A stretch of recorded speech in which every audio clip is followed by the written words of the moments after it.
রাত তখন ঠিক 10:30। বাইরে প্রবল বর্ষণ, যেন আকাশ ফেটে পড়েছে। বিদ্যুৎ চমকাচ্ছে থেমে থেমে, আর তার সঙ্গে মেঘের গর্জন মিলিয়ে দিচ্ছে চারদিকের নিস্তব্ধতা। শহরের এক কোণে পুরনো একটা ভাড়ার বাড়িতে একা থাকতেন অভিক। পেশায় ফ্রিল্যান্সার লেখক, কিছুটা একলা প্রকৃতির মানুষ। সন্ধ্যার পর থেকেই শরীরে কেমন জানি অস্বস্তি লাগছিল। গরম এক কাপ কফি নিয়ে ব্যালকনিতে এসে দাঁড়ালো সে। চারপাশ অন্ধকারে ঢেকে গেছে, শুধু মাঝে মাঝে বিদ্যুতের আলোয় পুরনো বাড়িগুলোর ছায়া স্পষ্ট হচ্ছে। হঠাৎ করেই তার নজর পড়ল সামনের গলিটায়। একজন মেয়ে দাঁড়িয়ে আছে, লাল শাড়ি, খোলা চুল। প্রচণ্ড বৃষ্টি হচ্ছে, অথচ মেয়েটা একদম নড়ছে না। বুকের মধ্যে কেমন যেন শীতল স্রোত বয়ে গেল।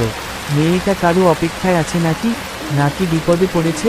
সাহস করে সে নিচে নেমে গেল। সামনে গিয়ে জিজ্ঞেস করল, আপনি ঠিক আছেন? মেয়েটা ধীর গতিতে মুখ তুলল। বিদ্যুতের আলোয় তার ফ্যাকাশে মুখটা স্পষ্ট দেখা গেল। চোখগুলো গভীর, যেন অতল গহর। ঠোঁটে হালকা হাসি, কিন্তু সেটাতে ছিল শীতলতা। আমি হারিয়ে গেছি। অভিক বুঝতে পারল না সে কি সাহায্য চাইছে। আপনার কোথায় যাওয়ার কথা ছিল? তোমার সাথে। অভিক হতভম্ব হয়ে গেল। এই মেয়েকে তো সে চেনে না, অথচ তার গলার স্বরে যেন এক অদ্ভুত পরিচিতি লুকিয়ে আছে। বৃষ্টি ততক্ষণে আরো জোরে নেমেছে। আপনি ভিজে যাচ্ছেন, এখানে দাঁড়িয়ে থাকা ঠিক হবে না। আপনি চাইলে আমার ঘরে কিছুক্ষণ আশ্রয় নিতে পারেন। তুমি কি আমাকে চেনো না? এইবার বুকের রক্ত যেন হিম হয়ে গেল অভিকের। মেয়েটার ঠোঁটের কোণে সেই শীতল হাসিটা স্পষ্ট হলো। ভুলে গেছো? অভিকের মাথার মধ্যে ঝড় উঠল।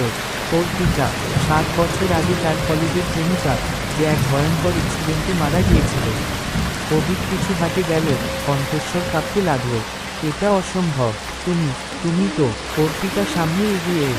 বৃষ্টির জল তার শরীর দিয়ে পড়ছে, কিন্তু আশ্চর্যের বিষয়, মাটিতে তার কোনো ছায়া নেই। তুমি কথা দিয়েছিলে আমাকে কখনো ছেড়ে যাবে না। সেই মুহূর্তে বিদ্যুৎ চমকালো, চারপাশ এক মুহূর্তের জন্য আলোকিত হলো। আর অভিক দেখল মেয়েটার চোখ থেকে রক্তালাল। আতঙ্কে দৌড়ে ঘরের দিকে ছুটল অভিক। দরজা বন্ধ কর। বাইরে তখনও বৃষ্টি ঝরছে, কিন্তু তার মনে হচ্ছিল দরজার ওপাশে দাঁড়িয়ে কেউ হাসছে। রাত কেটে গেল, অভিক দরজা খোলার সাহস পেল না। সকালে যখন সে বাইরে এল, গলিতে কেউ ছিল না, কিন্তু ঠিক তখনই তার চোখ পড়ল দরজার সামনে রাখা ভেজা লাল শাড়িটার দিকে। মফস্বল শহরের নির্জন রাস্তা ধরে হাঁটছিল তুহিন আর তার বন্ধু রিয়াদ। তারা দুজনেই ভূতের গল্প শুনতে এবং ভয়ঙ্কর জায়গায় যেতে খুব ভালোবাসে। তাই যখন এক রহস্যময়ী আমন্ত্রণ পেল যে নির্জন জমিদার বাড়িতে রাত কাটাতে হবে, তারা এক মুহূর্তও দেরি করেনি। লোকমুখে শোনা যায়, 100 বছর আগে এই জমিদার বাড়ির এক মালিক জমিদার হরিনাথ রায় অত্যন্ত নিষ্ঠুর ছিলেন। তিনি নাকি গ্রামের অনেক লোককে খুন করেছেন, আর তাদের আত্মারা আজও সেখানে ঘুরে বেড়ায়। তুই কি নিশ্চিত আমরা ওখানে যাব? ভয় পাস নাকি? ভূত প্রেত কিছু নেই, এগুলো গাঁজাখুরি গল্প। তারা দুজন বাইক নিয়ে রওনা দিল সেই ভৌতিক বাড়ির দিকে। বাড়িটি শহরের একেবারে শেষ প্রান্তে, এক ঘন জঙ্গলের পাশে। রাত বাড়ার সাথে সাথে কুয়াশা ঘন হতে লাগলো। চারদিক নিস্তব্ধ, মাঝে মাঝে দূরে কোথাও শেয়ালের ডাক শোনা যাচ্ছে। পুরনো লোহার গেটটা টেনে খুলতেই এক বিকট শব্দ হলো, যেন অনেক বছর ধরে কেউ এটি ব্যবহার করেনি।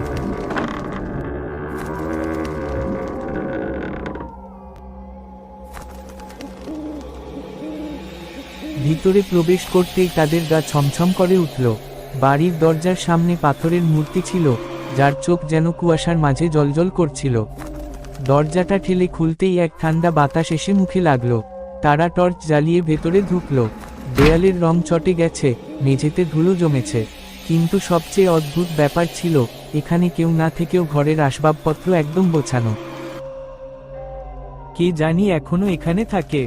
হতে পারে, তবে তুহিন কথা শেষ করার আগেই এক বিকট শব্দ হলো। তারা দ্রুত শব্দের উৎস খুঁজতে লাগলো। হঠাৎ করেই কানে এলো এক নারীর কিসকিসানির মতো শব্দ। তোমরা চলে যাও, এখানে থাকা বিপজ্জনক।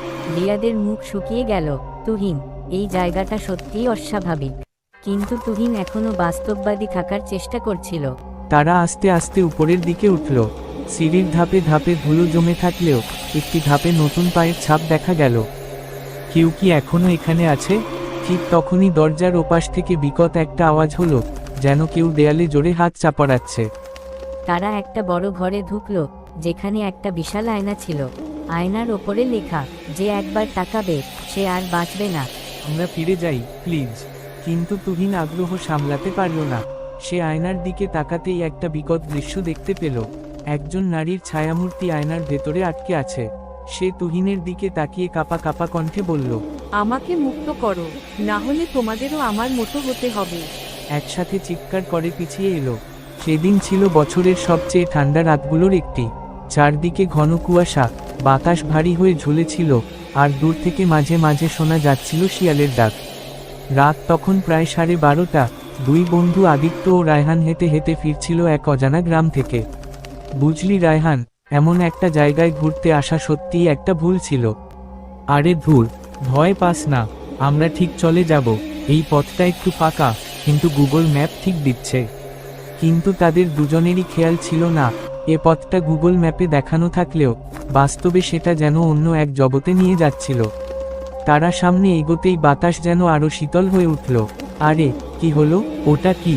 ছায়াটা ধীরে ধীরে স্পষ্ট হতে লাগলো, আর তাদের গায়ের রক্ত যেন জমে গেল। কুয়াশার ভেতর থেকে ছায়াটা ধীরে ধীরে এগিয়ে আসছিল। আমাদের আগে আগে দেখা যাচ্ছিল এটি যেন মানুষের আকৃতির কিছু একটা। দাঁড়া, দেখি তো। আদিত্য মনের জোর বাড়িয়ে একটু এগিয়ে গেল। ছায়াটি তখন আরো পরিষ্কার হলো। এটা সত্যিই একজন মানুষ, কিন্তু তার মুখ অস্বাভাবিকভাবে অস্পষ্ট, যেন কুয়াশার সঙ্গে মিশে আছে।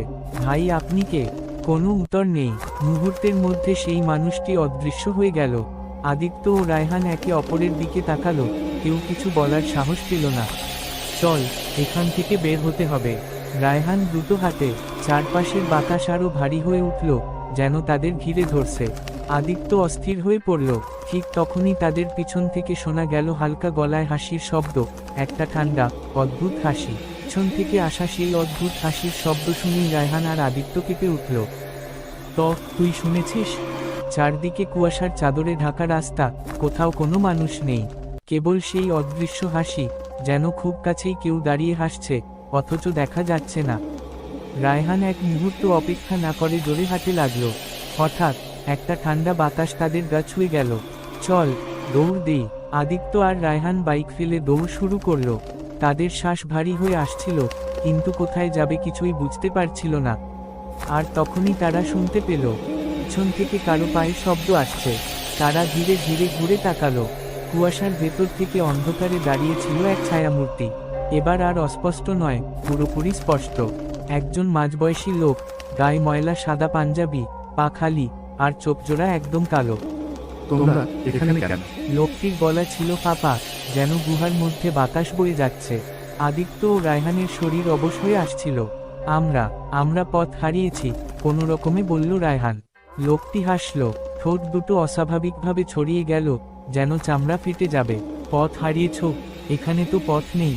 তারপর হঠাৎ করেই সে মিলিয়ে গেল, কিন্তু তার হাসির শব্দ তখনও বাতাসে ভাসছে।